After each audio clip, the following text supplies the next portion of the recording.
สบายดีพี่น้องสบายดีพี่น้องอุ้ยสบายดีFC ทุกคนเริ่มมื้อนี้เฮาสิไปขายกิบอีกเด้อทุกคนนี่ของกิบที่เฮาสิไปขาย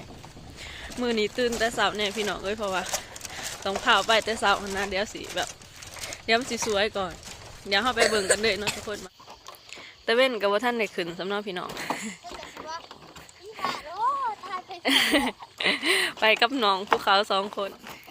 น้องนิ้วก็อยากไปพี่น้องเอ้ยแต่ว่าน้องนิ้วเพิ่นบ่ทันได้ตื่นเด้มีแต่น้องภูเขาตื่นก่อนก็เลยไปกับน้องภูเขา2 คน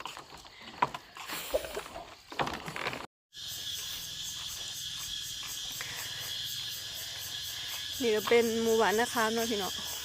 เพื่อนเขาแต่ว่าเป็นเพื่อนไฟเท่ากับบ่ฮู้แต่ว่า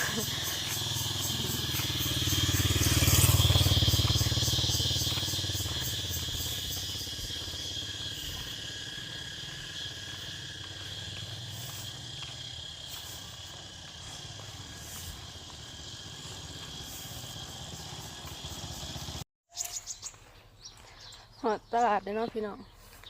มื้อนี้เข้ามาเสาร์ในเนาะพี่น้องก็ได้แบบก็ได้คนว่าจะไหนได้กับมีคนหน่อยหนึ่งที่เขากำลังแบบเตรียมสิขายเดี๋ยวเขากับสิมาปูคล้องขายคือกันเดี๋ยวเขาสิมา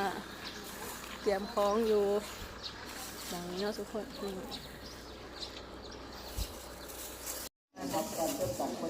เขาจะขายปลานะพี่น้องทางไหนขายกว่าหมูค่อยแห้เก้าโตเห็ดเกิดโมเมนต์คนเห็ดข่อยว่าเนาะขายหัวหนึ่ง5,000เนาะทุกคนหรือว่าถ้าเป็นเงินไทยก็ประมาณ18 บาทมั้งทุกคนก็อีกละประมาณ18-19 บาทไม่มีหรอกนี่ตะข่อยนี่แหละปลาไม่ใหญ่เลย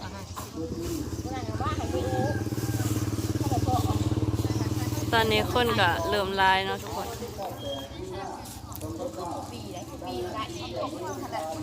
นี่ก็ขายมากมาย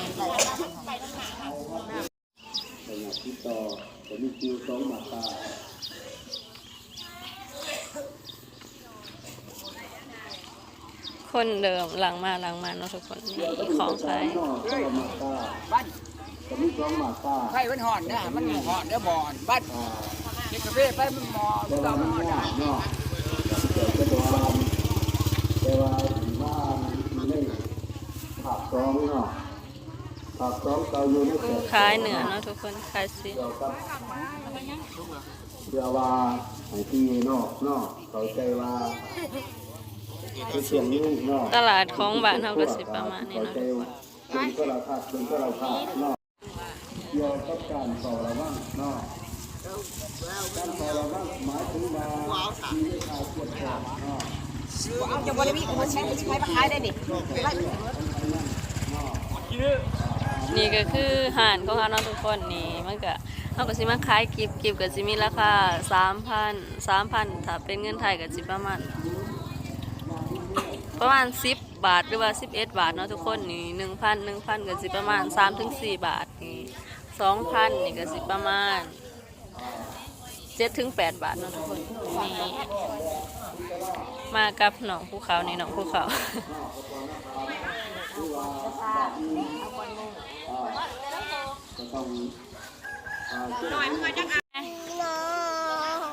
สื่อกิฟต์เซอร์น้องนิ้วเลยเด้อพี่น้อง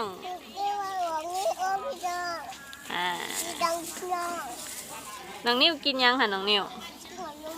เกยกินนะเตี้ยเบิร์ดแล้ว โบเบิร์ดนะ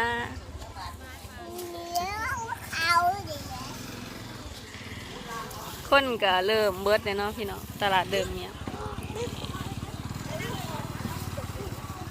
พอเริ่มสวยแล้วคนเขาจะเริ่มซื้อของแล้วคนเขาก็จะมาเริ่มมา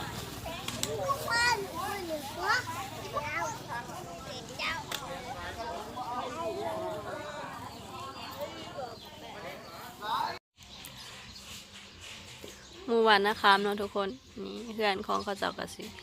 ประมาณนี้ถนนแถวหน้าบ้าน มันนะคะมกับสิอยู่เมืองสนาสมบูรณ์แข้งจำปาสักเนาะทุกคน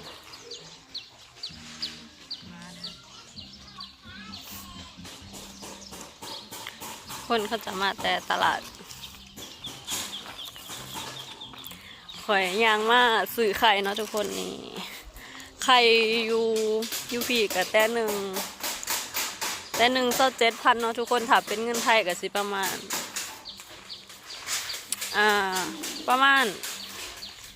ร้อยวะ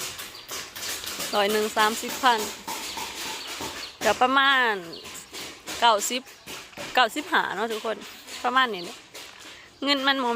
มแน่นอนนะทุกคนบางมุมมันก็ขึ้นบางมุมมันก็ลงไข่แต่หนึ่งประมาณ90 กว่าบาทเนาะทุกคนแพงขนาด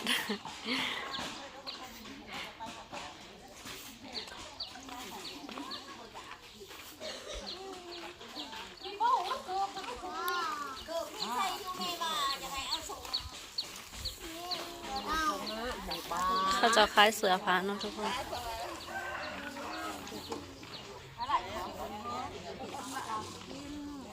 30ไปเลยบ่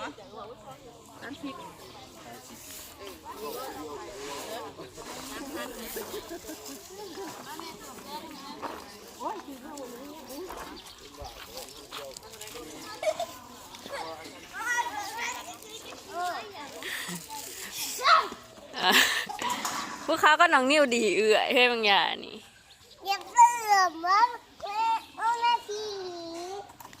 ไปที่เก็บของเมื่อปะ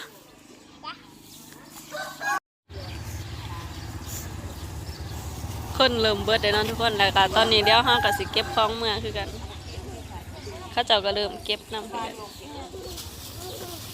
ตอนนี้ห้ากับเมื่อนะทุกคนเก็บของเมื่อแล้วนี่เมื่อกับน้องนิ้วน้องเขา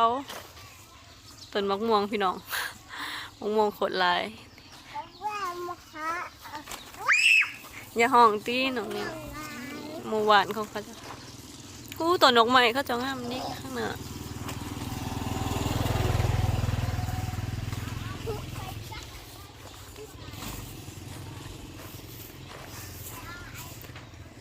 ทางนี้ก็เป็นน้ำเสเนาะทุกคน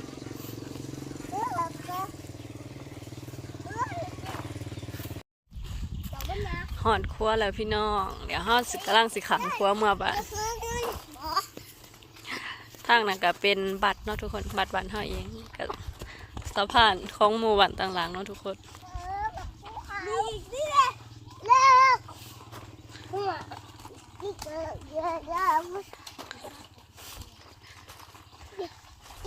เล็กหน่อยเขาจะไปโรงเรียนเนาะทุกคน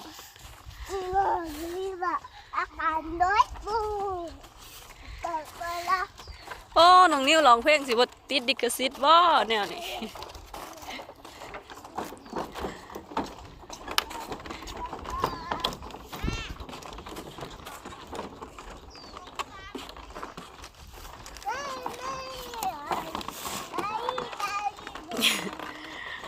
ตะเว้นก็ขึ้นสูงเลยเนาะทุกคน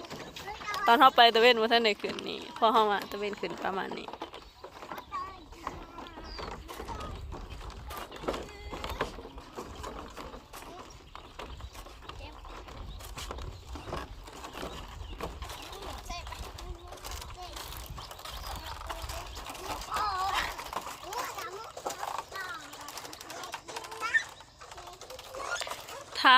ทางเบื้องนั่นก็แม่นเบื้อง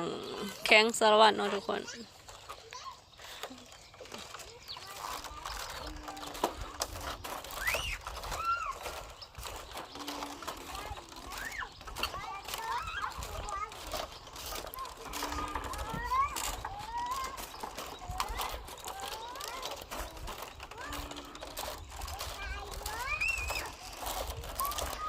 อยู่ห้องมออะไรป้าอยู่ห้องมอ2